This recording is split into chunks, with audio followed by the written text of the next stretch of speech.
Ladies and gentlemen, welcome back to Talking Raw. I'm your host, Kris. It is very nice to talk to you guys on this Monday evening. We had Raw tonight, and it was jam-packed, and I really liked it. I found it very enjoyable.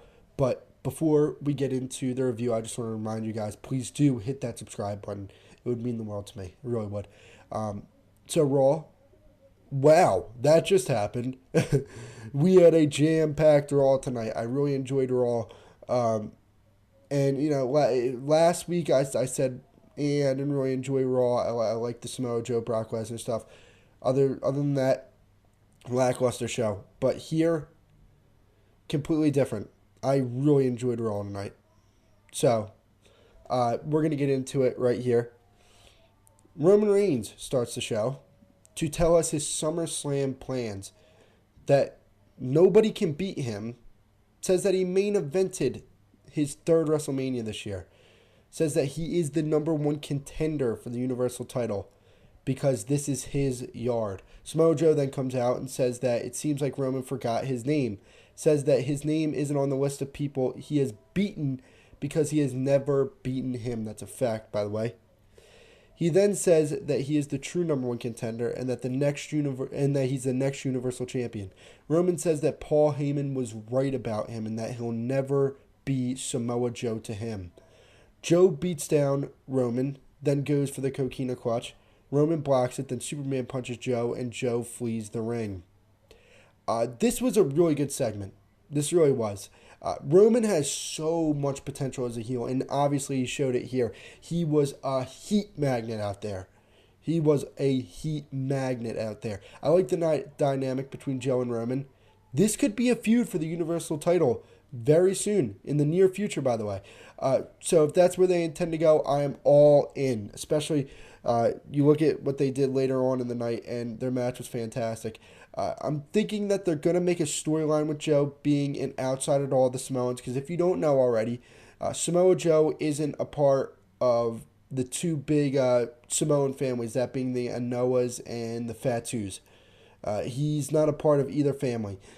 So I think that they're going to make a story out of that. Just thinking about that.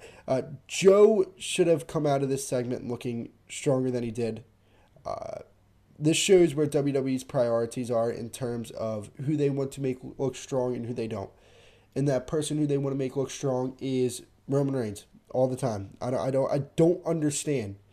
And you know, I'm never going to understand why they're so high on Roman Reigns. I am high on Roman Reigns at the moment, but there's a ceiling to my expectations of Roman. They have no ceiling for their expectations of Roman. They think this guy can main event WrestleMania for the next 10 years, when that's just obviously not the case. Nobody wanted it this year. Nobody wanted it last year. Nobody wanted it the year before. Now he's going to main event WrestleMania for the third year in a row. Nobody's looking forward to that. We then have the Hardy Boys versus Anderson and Gallows. This was a good match. I'd like to see these two teams in a meaningful match, because if they can do this in a match that nobody cared about, this type of match in a match that absolutely nobody cared about, think of what they could do in a match for the Raw Tag Team titles. Just think about that. But to me, Anderson and Gallows are at a point right now of no return. And they have been at a point of no return for months now. For about 6 months now, they've been at a point of no return. And it sucks because when they were in Japan, I don't need to go over this again. They were a fantastic tag team. They were the hottest tag team in the world. Now they come to WWE and there's no redeeming them. Truly, it's a damn shame. Hardy Boys win this match. And like I said, good match. Very good match. But I expect more out of the club. I really do. Or at least I expect WWE to start booking them in a better manner now, especially since there was a Raw fallout of those two saying they believe that they deserve better. So maybe a storyline goes on there. We have a video package for Goldust. At first it was good, but now it's getting repetitive. He's really saying the same things. It's luster is worn off, as he likes to say. I want to see what he does in the ring with this new gimmick of his. Even though it's not a new gimmick, they're bringing back an old gimmick of Goldust. But I want to see what he does in the ring with this. Elias Sampson is out singing a song again. He then tells a story about when he got his first guitar and then rips the city he's in. I forget what city they're in. I'm sorry. Forgive me. Finn Balor then comes out. Elias then proceeds to leave the ring after Finn Balor comes out because Finn Balor had a match. Look, an Elias Sampson versus Finn Balor feud is not something I want to see. Both men are still in the process of getting over. By the way, trust the process. Both men are still in the process of getting over, and neither should eat a pin from either man at the moment. Trust the process. Finn Balor versus Bo Dallas. Match was whatever. I liked Finn's meat streak during this match. It adds intrigue to his character, and at the moment, that is sorely needed for Finn Balor. Is a Finn Balor heel turn imminent? I don't believe so. I know smart marks like me on the internet say, oh, he should turn heel. But really, the WWE Universe, the casual WWE Universe, is just getting acquainted with Finn Balor. So I don't think right now is the time to pull the trigger on a heel turn, even though I'd like to see it. Balor wins via the coup de grace. Whatever. We move on. Corey Graves is then called to the back. Corey says that he hoped that Kurt Angle had a good Father's Day. Kurt got very mad, said he received the same text that he did, that being Corey. Enzo and Cass come in, and Kurt asks why Enzo sent a tweet to Conor McGregor saying that if Floyd doesn't knock you out, I will. And don't worry, Enzo. Floyd will knock him out if he so chooses to. Conor won't land a single punch. Okay, that's just my 2 cents on it. Conor's not going to land a single punch. Enzo and Cass are worried about being attacked again. Then Cass blames the Big Show for what happened.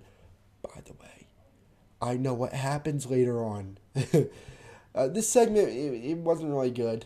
I mean, I think it was just a placeholder. It didn't really further either story, that being the Kurt Angle story with these text messages he's been receiving and the Enzo and Cass story. But we all know what happens at the end. Seth Rollins comes out and tells the crowd that he is honored to be on the cover of WWE 2K18. And people, please stop complaining. Would you rather have Roman on the cover? Because if it wasn't Seth, it was probably going to be Roman. I would love to see AJ Styles on the cover. I have no problem with Seth Rollins on the cover. I would have a problem if it was another part-timer or another legend. That's who I'd have a problem with being on the cover. So stop complaining. Please stop complaining. Seth recaps his accomplishments in the Authority and then thanks to the fans for giving him a second chance. Says that this is our cover. Bray Wyatt comes on the Titantron and says a bunch of things that I just simply don't care about. Because we all know Bray Wyatt will continue to lose. Seth tells Bray that he is not a man, he's the man. Says that he's had a crazy year, lists his accomplishments from this year, says that Bray Wyatt is nothing but a coward. Bray then said that he warned Seth and tells him that he's here. Bray comes in the ring during the entrance. Seth jumps from the top rope onto Bray, and then the segment is over. The segment was brilliant. Seth Rollins is a beast. I'll continue to say this. Seth is the MVP of Raw and the most underappreciated superstar in the company right now.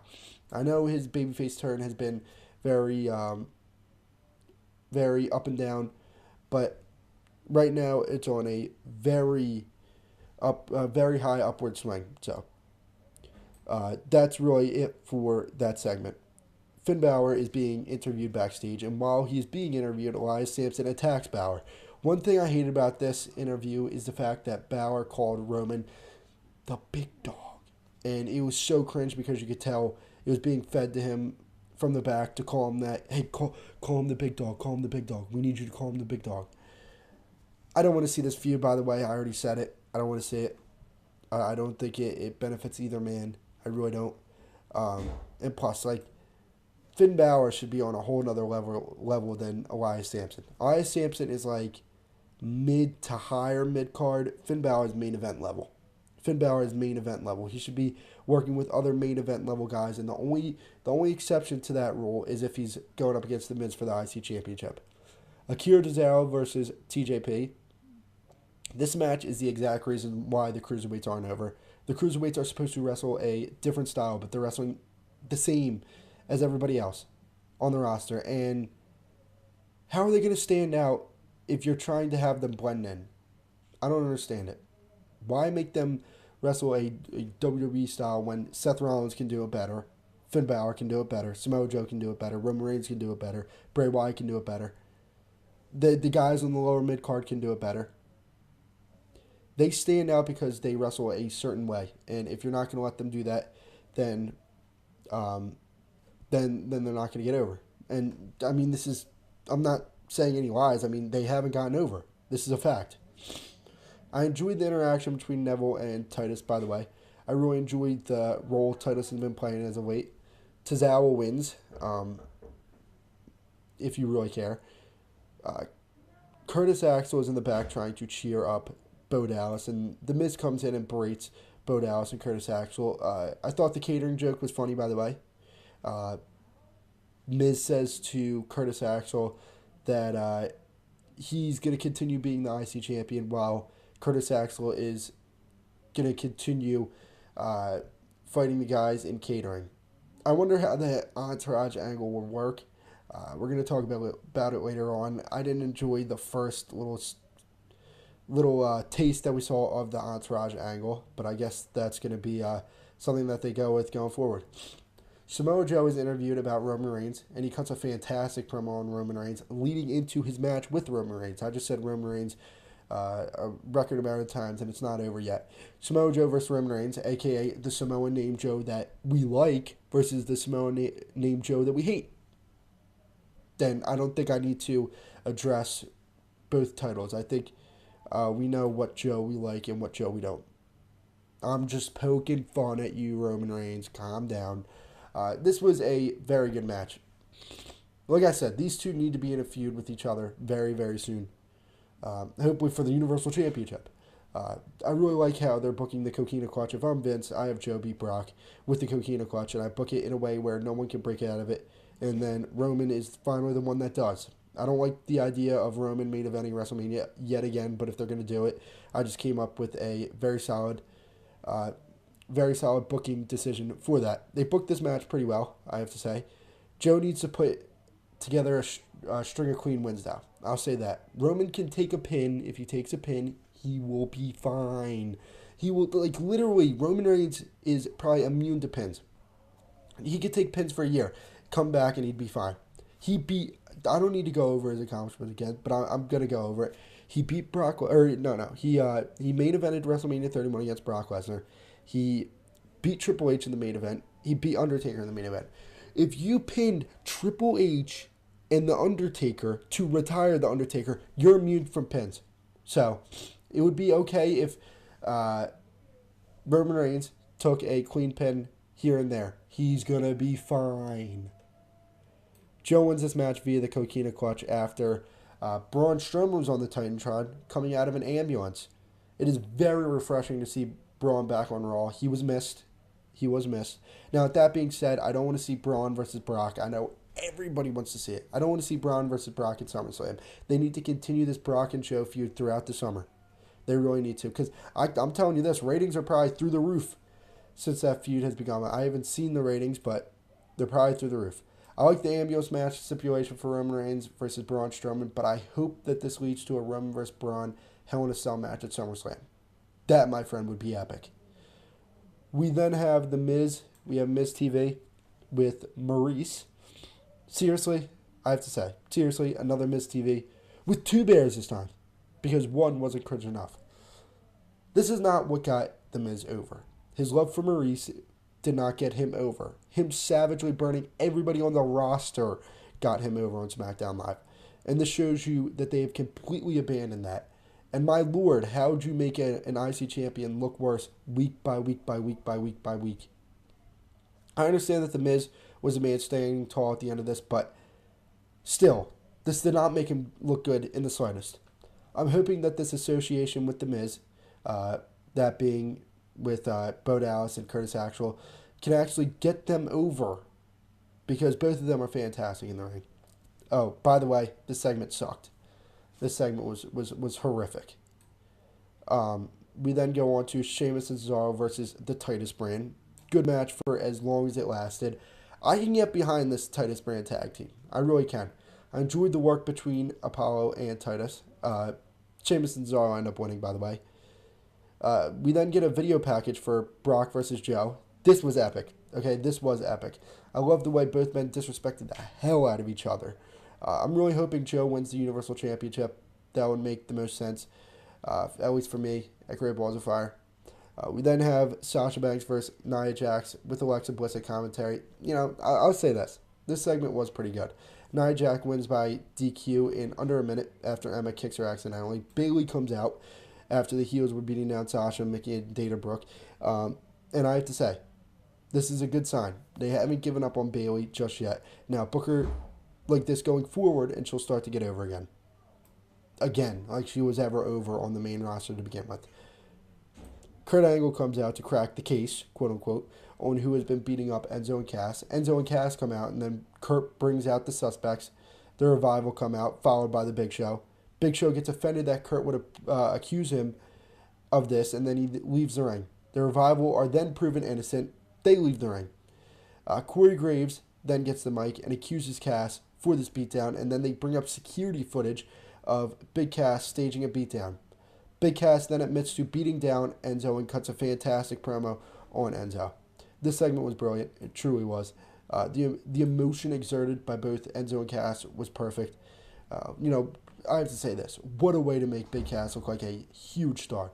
I mean, put him in the main event to conclude an angle of this magnitude, something that has been featured so heavily on television every week by week by week. Everyone was thinking, oh, who did this, who did this, who did this? And they put him in a position so big that they went about 12 minutes overtime for the show. And even though I'm raving about this segment, I couldn't help but think, wow, this would be so much better if I actually cared about this tag team. Because I never cared about Enzo and Cass. I never cared about Enzo and Cass. So with that being said, that is it for the Raw review. Very long review this time. A long review. I used to be doing 50-minute reviews. This ain't nothing. Let me know what you guys think about everything in the comment section below. Let me know what you guys thought about this Raw. I thought it was a very good Raw. And yeah, make sure you hit that subscribe button, and I'll check you guys later.